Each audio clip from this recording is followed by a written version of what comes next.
1. This happened in August 2008. To preface, I was 16 and stupid.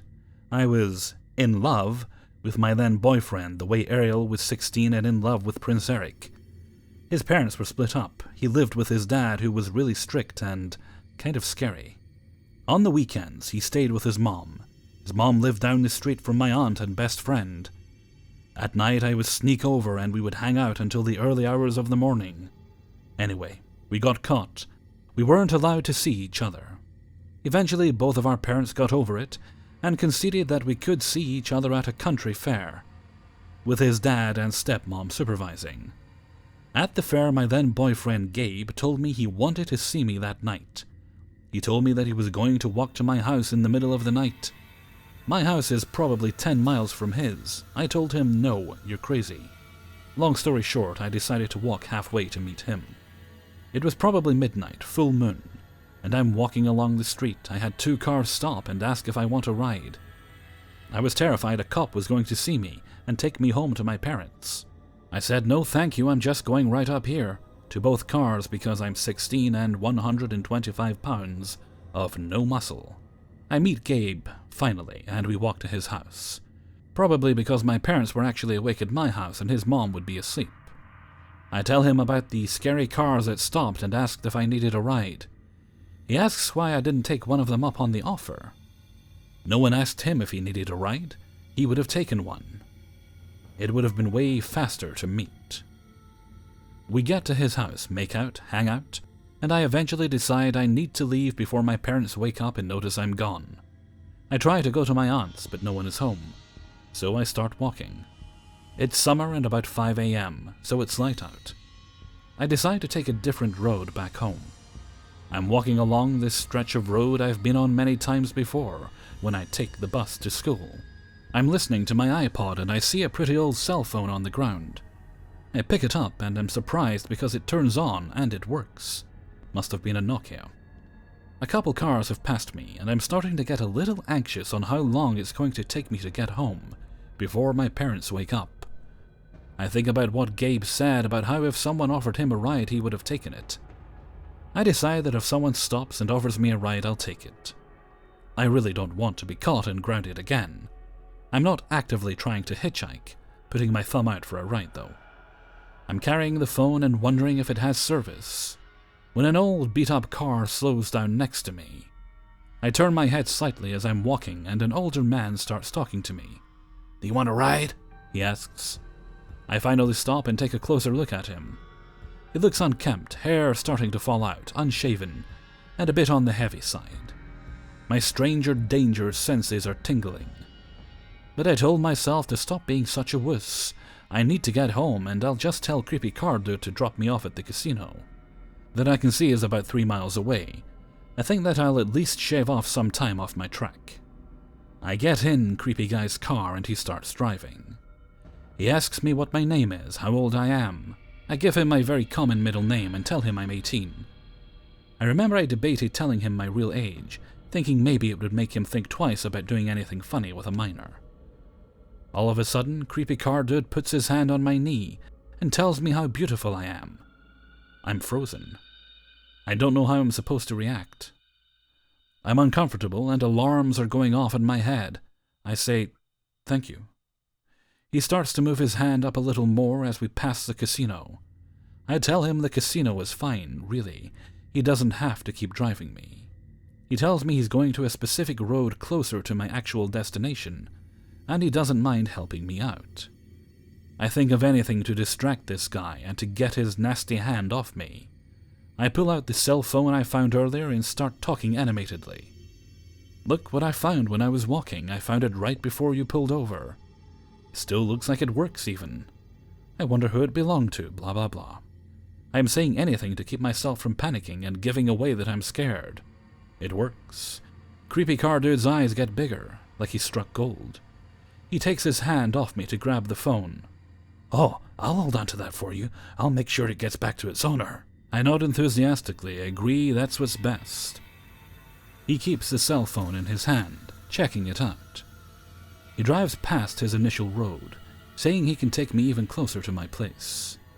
I thank him profusely and act more bubbly. start talking about random nonsense. In reality, I am still afraid of him knowing what road I live on. He finally gets to my driveway, which is about 200 feet or a little longer, with several different driveways you can pull into. You can't see my house from the end of the driveway. He pulls over on the road and says, "I'll just drop you off here. I think it's probably best that your parents don't see me dropping you off. Wouldn't want them to think anything." He winks. I smile and nod. I thank him. He mentions something about seeing each other around, still smiling and nodding. I start walking up to my driveway. I wait until he drives off to run up to my house. I'm amazed and so thankful that nothing happened to me. I really don't know what would have happened if I didn't find that cell phone to distract him with. Because I don't want to find out. I don't make stupid decisions like that anymore. I think I used all my lifetime luck to get out of that seemingly unharmed, so creepy car dude, let's not meet. 2.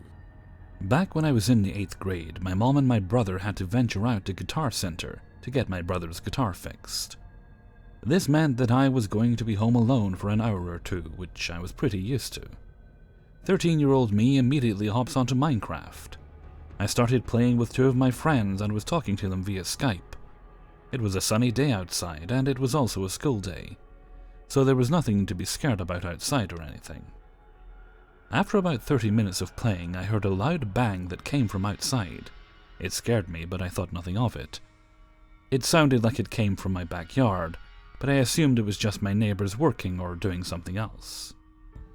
Now, the room I am in has a sliding glass door and windows all around it. I could not see outside because my mom put the blinds and curtains over every window before she left, just for my safety.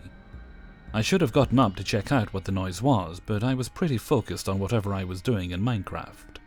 Another loud bang happened, and this time I was sure it was on our house.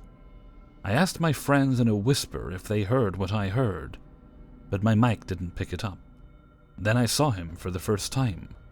The blinds didn't reach all the way to the floor, so there was about 6 inches of space on the bottom of the sliding glass door that you could see out of. 2 black shoes were all I saw. At this point, I'm freaking out. I put down my headset, and I'm thinking of what to do.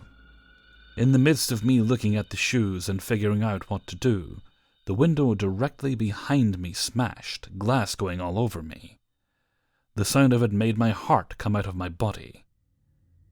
I quickly turn around and another man is behind the blinds that were still hanging. But I was still able to see him. He had a crowbar and was wearing a black hat. Without thinking, I made a bolt for the front door, not knowing if he was chasing me or not. I should also mention I had a really bad leg injury from my track meet the previous day, and it was so bad I could barely walk.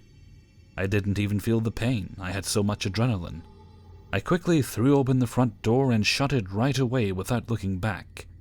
I ran across the street to my neighbor's and climbed and jumped over her fence, still not noticing how bad my leg was hurting. Knocking on her door frantically for about 15 seconds, she came out and I rushed inside and told her to call 911. The police showed up to my neighbor's house within 10 minutes, and I pointed across the street to where my house was. They went through the entire house and through the backyard, but there was no one there anymore. The police came back to talk to me and said they found a partially smashed bathroom window, first sound, and partially smashed sliding glass door, second sound, and of course the window completely smashed that was behind me. The 2 guys were never found. The weird thing about the whole thing is why they were breaking into my house in complete daylight, and on a school day. I don't know if that matters. My friend who heard the whole thing through my mic heard the crash of the window, and some faint noises. The police even talked to them through my headset for the police report. The whole event freaked me out for the next month, though I did get a lot of popularity in school. I'm going to be a senior this year, and now I'm completely over it, thankfully. I even joke about it now. 3. So this story takes place about 8 or 9 years ago. So one day I'm chilling on Facebook, and I get a friend request from a guy named Andy. At first I don't really think anything of it. I never add people I don't know anyways, so I ignore it for a few days. Then I get a notification saying I still had a friend request waiting. So I look at the guy's profile and see he has the same last name as my friend Rick's sister-in-law. I asked my friend Rick if he was family, and he said that he was his sister-in-law's cousin. I thought it was a little weird that he wanted to add me as a friend, but whatever, no biggie. I don't want to offend my friend, so I add him. Huge mistake. Now, I'm a huge Harry Potter fan. I remember posting on my Facebook page that I was going to the midnight release of the new movie, and being super excited to go with all of my friends. Well, fast forward to the night of the movie, and I'm there with my best friends, and I see this guy just staring at me. I think, weird. But I was really excited about the movie that I didn't even give him a second thought. Once we get into the theater, we sit down, and I see the guy sit down right in front of us. So we watch the movie, and this guy keeps turning around and looking at me. I start to get really annoyed because he's distracting me from the movie, and I whisper, "What?" as mean as I could with a WTF look on my face, and he turns around and leaves me alone for the rest of the movie. When the movie is over, my best friend and I are walking out of the theater, talking about how amazing the movie was, when I see the same guy standing by my car. When I walk up to my car, it hits me that I've seen this guy before. He's the guy I added on Facebook. So my automatic thought is, oh, maybe he just wants to meet me because I'm Rick's friend. I slow my footsteps down a few feet from my car before we reach him. He didn't say anything at first, so my friend and I look at each other like, WTF does this guy want? So I say, "Hi, do I know you?" And he says, "Not yet. I'm Andy." Then he steps forward and hands me an envelope. Okay, this is getting weird, I think. Then he seemed really excited and said, "Open your present." And I'm like, no thanks. And I try to hand the envelope back to him. But this fucker just walks away, leaving me with my hands sticking out in the air towards him. My friend starts awkwardly laughing and grabs the envelope out of my hand, saying, "Ooh, someone has a crush on you." I'm just kind of standing there a little spooked. Like I don't know who the F this guy is, so my best friend opens the envelope and it's a 5-page letter about how he feels about me, how beautiful I am, and that he loves reading my stuff on social media, etc. Plus a $50 gift card to Starbucks. My friend stops laughing when she looks over at me and sees that I do not find this funny at all. I text Rick, asking him if this is some kind of joke he's playing on me. He assured me he has no clue what I'm talking about. Then Rick tells me he barely ever even talked to Auntie because he's a weird dude. Oh, now you tell me. So I go home and delete him off of my Facebook, rip up the 5-page note, and give the gift card to my friend. In my mind, since I couldn't give the gift back, I wouldn't use it, so I wouldn't feel like I owed him anything. Things start escalating pretty quickly once I graduated high school and was getting ready to move. See, I lived in a small town and I was getting ready to move to California to live with my dad. Once I moved, I started to get texts and phone calls from an unknown number. I finally answer the phone one day and the person tells me, "Oh, hey, it's Andy. I miss you so much." And my heart feels frozen. It was so scary because I had no idea how he got my number. I politely ask him to leave me alone and hang up the phone before he can say anything else. I quickly go to change my phone number thinking, oh, this will stop him. But things actually got worse. I started to get packages in the mail. Things like a Harry Potter beanie, a Doctor Who jacket, and flowers. I got flowers from him almost every week delivered to my door. I got a letter that asked if I would go to Italy with him. That he would pay for everything, no strings attached. Then the cherry on top was he fucking went to New York, saw Daniel Radcliffe's play and got his autograph and picture with him, and he sent them to me. I threw out the picture of them but kept the autograph. Then the phone calls started again, like how the F did this guy get my number again? I finally picked up the phone one day and told him to stop sending me stuff. I told him I was throwing everything away. I didn't want or need anything from him. I told him he made me extremely uncomfortable. He didn't like that very much, and he basically said, "You're in a bad mood today," and quickly hung up. The next time he called, I told him I would contact the police if he kept calling. Things settled a little bit. A few months went by, but then I got together with my now husband who lived in that little town. Of course, I moved back. I remember the first time I saw Andy when I got back. It was at a shopping centre. He looked over at me, froze for a second, and then quickly started walking toward me. I felt the hairs on my arms stand up, and I turned around and quickly left the store without looking behind me. While all of this is happening, I reconnect with my sister, who, due to some family drama, I hadn't talked to in about 3 years. Turns out she was the one who told Andy my phone numbers. I always kept her updated on my address and phone number in case of an emergency, and she was the one who gave him my address. I was almost mad enough at her to stop talking to her again. But she told me that he would message her on Facebook that he was my boyfriend, and he lost my number, or he wanted to send me a surprise. He also asked her if she would be okay with him asking to marry me. With us not talking, she had no idea this wasn't true. Apparently, he can be a pretty charming liar. Anyways, she promises not to give him any more information about me, and blocks him on Facebook too. So at this point in my life, I'm with my now husband, then boyfriend. Duh. And we have plans to get married soon. We are very excited, and we tie the knot at a courthouse. Fast forward like a week after being married, and my husband gets a Facebook message from Andy. It was basically asking him if he was willing to share me. He offered to take us for dinner to discuss the situation. My husband was all for going for a free meal and then beating the shit out of this guy. But I didn't even want to look at this guy, let alone let my new husband go to jail over me. So we ignore it. The big blow-up, and how the story ends, for now and hopefully forever, is that he found out where I work. He came in one day and I had no choice but to help him, and he started to fucking take pictures of me with his phone, in front of customers and my co-workers. I lost my shit on the guy. I started screaming at him to leave me alone, and if he ever came near me or contacted me or my husband again, I would have him arrested. I honestly can't even remember all of what I said. I started shaking and almost started crying.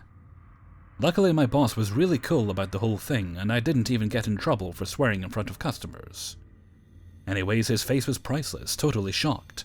He just slowly put his phone in his pocket and left. That was the last interaction I've had with him. It's been years, and I'll sometimes still see him walking by my work, but he will just quickly look at me, then keep walking. As for why I never actually went to the cops, I was young and dumb, and thought I could handle it. Which I did, but I am very lucky.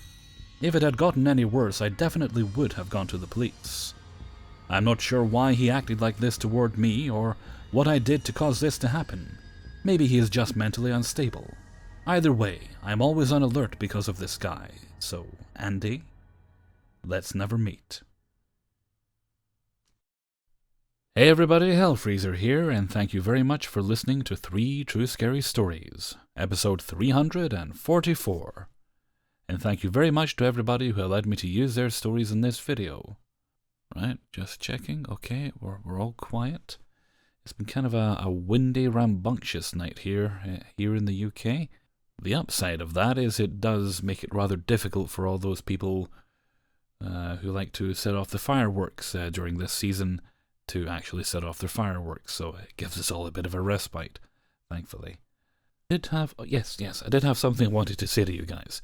I know I've kept you waiting for a long time for the next installment of the adventures of Jack and Andy, but I did start recording the other night, so I'm hoping sometime this week, I'm not sure when, I haven't picked an actual time to put it up, but sometime this week I should have part 6.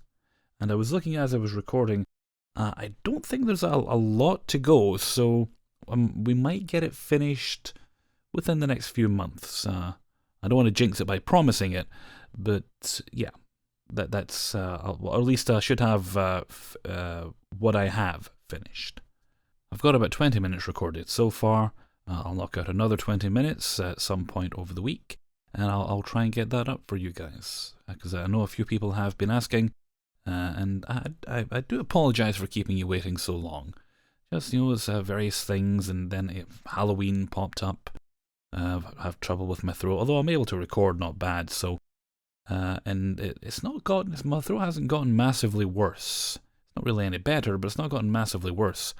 So I'm hoping that maybe it's just a bit sore the way it goes sometimes, and maybe I won't need to call up the doctor. I've given it 3 weeks and I haven't noticed any major problems. I've still been able to work, so fingers and toes and eyes. No, not your eyes. No, you might need those, but various things crossed. Okay, and with that, I'm going to head off for now. So until next time, thank you very much for listening, and take very good care of yourselves.